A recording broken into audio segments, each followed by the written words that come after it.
মানুষ মানুষের অবস্থানকেই ভালোবাসে। মানুষ কখনোই মানুষের অন্তঃসত্ত্বাকে ভালোবাসে না। অবস্থান আপনার ভালো, আপনার পিছনে মানুষের অভাব থাকবে না।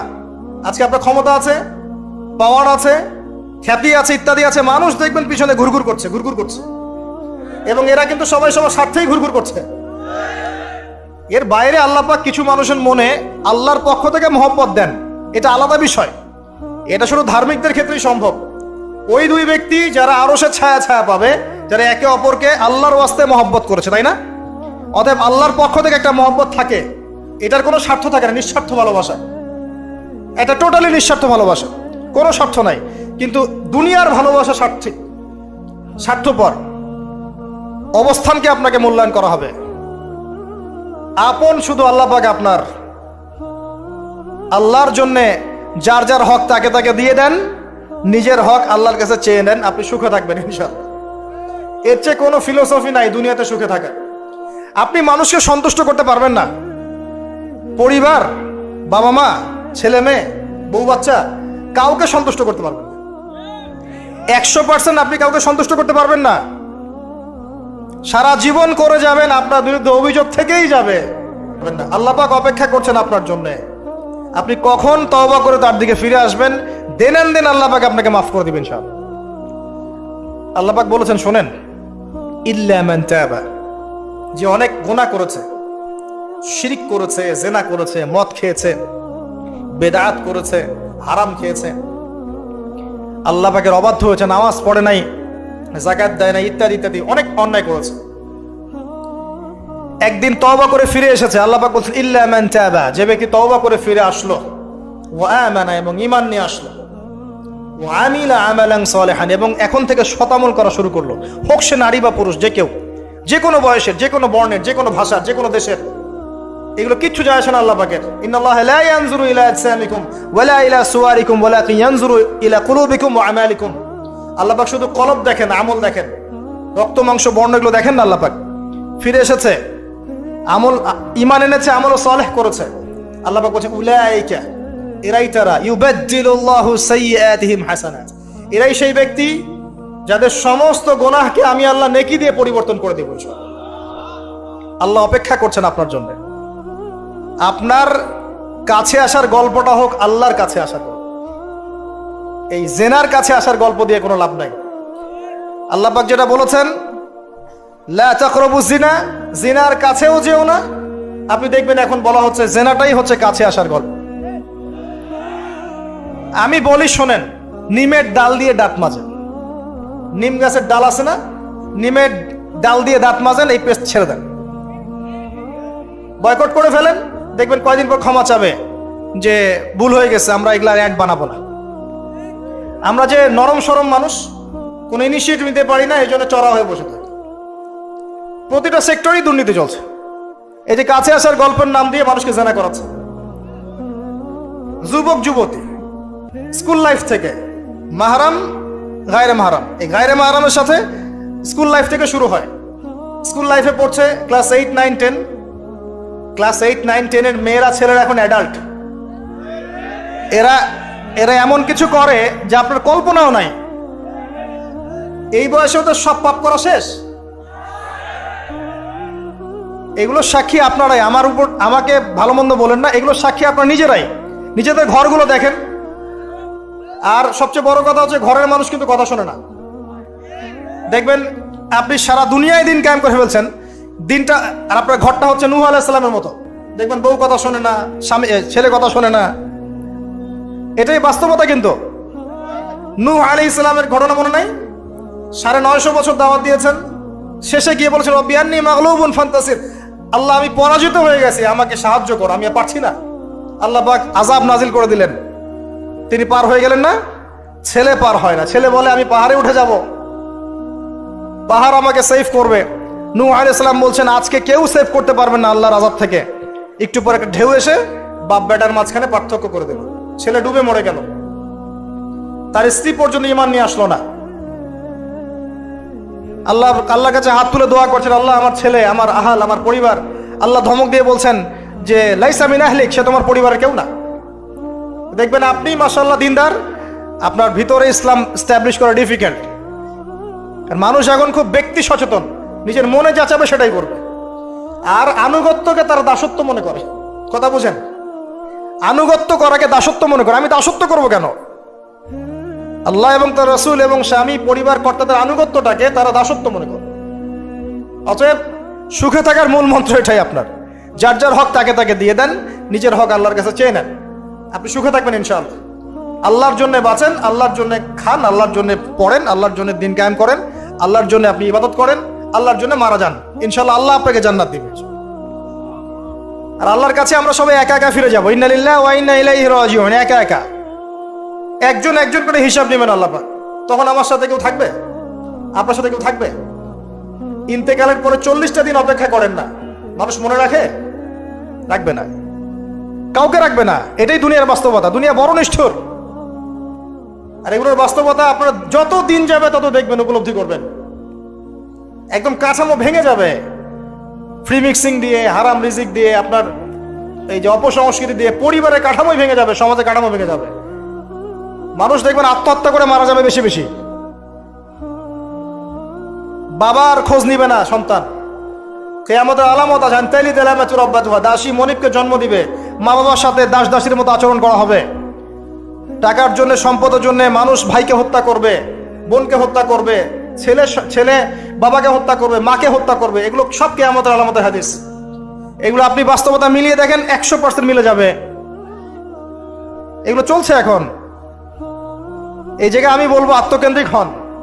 একটা আয়াত শোনাচ্ছি আপনাকে, আমার খুব পছন্দের একটা আয়াত। ইয়া আইয়ুহাল্লাযীনা আমানু, হে মুমিনগণ, আলাইকুম আনফুসাকুম।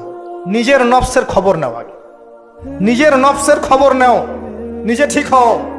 মান লা ইয়াদুররুকুম মান দাল্লা ইন ইহতাদাইতুম। যারা পথভ্রষ্ট হয়ে যাচ্ছে বা গেছে, এদের পথভ্রষ্টতা তোমাদের কোনো ক্ষতি করবে না যদি তোমরা হেদায়েতের উপর থাকো। এর চেয়ে বড় কোনো মেডিসিন নাই। এই আয়াতের মধ্যে সবকিছু আছে, আমাদের সমস্যা এবং আমাদের সলিউশন। আমাদের সমস্যা হচ্ছে আমরা পরের দিকে বেশি চোখ তুলি, আঙ্গুল তাকাই, তোমার এটা ঠিক নাই, তোমার ওটা ঠিক নাই, তোমার আকীদা ঠিক নাই, তোমার আমল ঠিক নাই, তোমার তাজকিয়া ঠিক নাই, তোমার রিজিক ঠিক নাই, ইত্যাদি ইত্যাদি। নিজের দিকে এতবার আঙ্গুল আমরা তুলি না। আমার আকীদা ঠিক আছে কিনা, আমার মানহাজ ঠিক আছে কিনা, আমার আমল বেদাত মুক্ত কিনা, আমার রিজিক ঠিক আছে কিনা, আমার পরিবার ঠিক আছে কিনা, আমার নফসে আত্মশুদ্ধি আছে কিনা, আমার ভিতরে হিংসা আছে কিনা, গীবত আছে কিনা, তোহমত দেই কিনা, অহংকার আছে কিনা, এগুলো আমাকে চিন্তা করতে হবে। আলাইকুম আনফুসাকুম, নিজের নফসের খবর নাও। এই নফস নিয়ে আল্লাহর কাছে যেতে হবে। এই একটা আয়াত যদি বুঝে আসে, আপনার প্রবলেম সলভ। এখানে সমস্যা হচ্ছে আমরা আগে মানুষের সংশোধন চাই, কিন্তু আল্লাহ বলছেন আগে নিজেকে সংশোধন করো। নিজে আগে সংশোধিত হও, একটা বাতি থেকে 1000টা বাতি জ্বলবে ইনশাআল্লাহ। আর নিজেকে সংশোধন করতে না পারলে আমি বাতি জ্বালাতে পারবো না। তো ইভেন এখানে বসে আমি যে কথাগুলো বলছি বা বলবো বা বলা হয়, যারা বলে, তারা নিজেরা যদি সেগুলোর উপর আমল না করে, এই কথার কোনো তাসির হবে না আপনার উপরে। আপনি শুনবেন, এক কান দিয়ে ঢুকবে, আর এক কান দিয়ে বেরো যাবে, বাসায় গিয়ে ঘুমিয়ে যাবেন। এটা বাস্তবতা। রাসূলুল্লাহ, শোনেন, রাসূলুল্লাহ সাল্লাল্লাহু আলাইহি ওয়াসাল্লামের দাওয়াতে এত হিউজ মানুষ ইসলাম কবুল করলো কেন বলেন তো? মূল কারণ কি জানেন? ইসলামের প্রতিটা বিষয়ের উপরে নবী সাল্লাল্লাহু আলাইহি ওয়াসাল্লাম নিজে আগে আমল করে দেখিয়েছেন। এই জন্য তার কথার মধ্যে নূর এবং তাসির এবং বারাকা এত বেশি ছিল যে মানুষের কলিজার মধ্যে কথাগুলো আঘাত করেছে, মানুষ পরিবর্তন হয়েছে। আর আমাদের টোটাল উল্টা। এইখানে বসবো বা এই ধরনের জায়গায় যারা বসি, তাদের এক শ্রেণীর কথা বলছি, সবাই না। এখানে অনেক মানুষ আছেন যারা আল্লাহওয়ালা এবং যারা বেশি ভাইরাল না, যারা এত সেলিব্রিটি না। রাতের বেলা তাহাজ্জুদ পড়ছেন, দেখেন কোন মাদ্রাসায় খেদমত করছেন, এমন কিছু করছেন যাদেরকে কেউ চেনে না আল্লাহ ছাড়া, তারা আল্লাহর কাছে সেলিব্রিটি। এখানে টোটালি উল্টা। আমরা বলি যেটা, সেটা নিজেরা করি না, আর সেটা করি যা বলি না। আমি আপনাদেরকে বলি, আমি যা জানি তার 30-40% আমি আপনাদেরকে বলতে পারি না, ভয়ে বলি না। আর আমি যা বলি তার 100%-এর মনে হয় 50-60-70% আমি করতে পারি না। নিজেদেরকে নিয়ে শঙ্কিত আমরা যে কি হবে। তো এই আয়াতের উপর আমল ছাড়া আমাদের কোনো গতি নাই। ইয়া আইয়ুহাল্লাযীনা আমানু, হে মুমিনগণ, আলাইকুম আনফুসাকুম, নিজের নফসের খবর নাও। লা ইয়াদুররুকুম মান দাল্লা ইন ইহতাদাতুম, তোমরা যদি হেদায়েত প্রাপ্ত হয়ে থাকো, ওদের পথভ্রষ্টতা তোমাকে ক্ষতি করবে না। ইসলামের শত্রুদের কথা বাদ দেন, আগে নিজেকে ঠিক করেন, নিজে থেকে ঠিক করেন, নিজেরা নামাজি হন, আল্লাহর ওয়াস্তে হালাল খান, পরিবার ঠিক করেন, দিন ইসলামের বেসিক জিনিসগুলো নিয়ে কাজ করেন। আমি আপনাকে বেসিক জিনিস বোঝাচ্ছি। বেসিক হচ্ছে 5 ওয়াক্ত নামাজ। আমাদের মধ্যে কতজন মানুষ দৈনিক 5 ওয়াক্ত সালাত আদায় করি এটা বুঝতে হবে। বেসিক হচ্ছে আপনার যাকাত প্রদান করা। ইসলামের বেসিক হচ্ছে আপনার পরিবারে পর্দা থাকবে। ইসলামের বেসিক আপনার পরিবারে তালিম হবে। প্রত্যেক পরিবার থেকে একটা করে মানুষ অন্তত পক্ষে কোরআনওয়ালা হবে, আলেম হবে বা হাফেজ হবে, এটা আমাদের দাবি ছিল। এগুলো বেসিক, যে মুসলিমরা হালাল খাবে, হারামে সম্পৃক্ত হবে না, সাধ্যমতো আল্লাহর দ্বীনের দাওয়াত দিবে মানুষকে। এগুলো বেসিক। এই বেসিকগুলো ঠিক আছে কিনা খেয়াল করে দেখেন। আমি আপনাকে গ্যারান্টি দিচ্ছি এই বেসিকগুলো আমাদের ঠিক নাই। এমন পরিবার খুঁজে পাবেন না যে পরিবারের মধ্যে অলমোস্ট 100% মানুষ 5 ওয়াক্ত নামাজ পড়ে। এখন এই যুগে খুঁজে পাওয়া দুষ্কর, ইল্লা মাশাআল্লাহ। এমন পরিবার আপনি খুঁজে পাবেন না যেখানে দেখবেন প্রত্যেক সদস্য কোরআন তেলাওয়াত করতে পারে, ইল্লা মাশাআল্লাহ, বা কোরআনের হাফেজ বা আলেম হয়েছে, খুব কম। এমন পরিবার এখন খুঁজে পাওয়া দুষ্কর যেখানে প্রত্যেকটা রিজিক হালাল, পরিবারের মধ্যে কোনো অপসংস্কৃতি নাই, পরিবারের মধ্যে ফ্রি মিক্সিং নাই, সুদ নাই, হারাম টাকা আসছে না, বেপরদামি নাই। পরিবারের ছেলেমেয়েরা আল্লাহর ওয়াস্তে আল্লাহর লাইনে পড়াশোনা করছে, দ্বীনের খেদমত করার চেষ্টা করছে। এমন পরিবার খুব রেয়ার। যখন বেসিক ঠিক থাকবে না তখন বড় বড় স্বপ্ন দেখে আসলে কোনো লাভ নাই।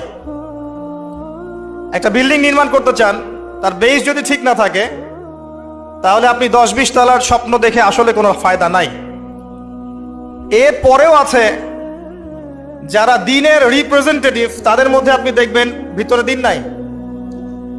বাইরে যদিও মনে হয় যে দ্বীন দিয়ে ভর্তি, ভিতরে আসলে দ্বীনের কোনো বালাই নাই, ইল্লা মাশাআল্লাহ। আবার আপনি দেখবেন যারা ধর্মতাত্ত্বিক ক্ষেত্রে জাতিকে দিক নির্দেশনা দিবে, এরাই শতদা বিভক্ত 1000টা দলে, এবং প্রত্যেকেই বলছে যে আমি হক, বাকি সবাই বাতিল। সিচুয়েশন খুব ক্রিটিক্যাল। এর উপরে আবার আছে সামাজিক অবক্ষয়, এর উপরে আবার আছে রাজনৈতিক সমস্যা, তার উপরে আবার আছে বৈশ্বিক ওয়ার্ল্ড অ্যাফেয়ার্সের প্রবলেম এবং ইকোনমিক স্যাংশন, অর্থনৈতিক দাসত্ব। সব মিলে বিশ্বের অবস্থা ভালো না। এখানে তৃপ্তির ঢেকুর তোলার কোনো সুযোগ নাই যে সবকিছু সুন্দরভাবে চলছে, আসলে তা নয়। এখন প্রথমত দৃষ্টিভঙ্গির কথা বলবো। দৃষ্টিভঙ্গি পরিবর্তন না করতে পারলে সমস্যা আছে। বাস্তবিক হন, প্র্যাকটিক্যালে মুসলিমদের অবস্থা আসলে ভালো না।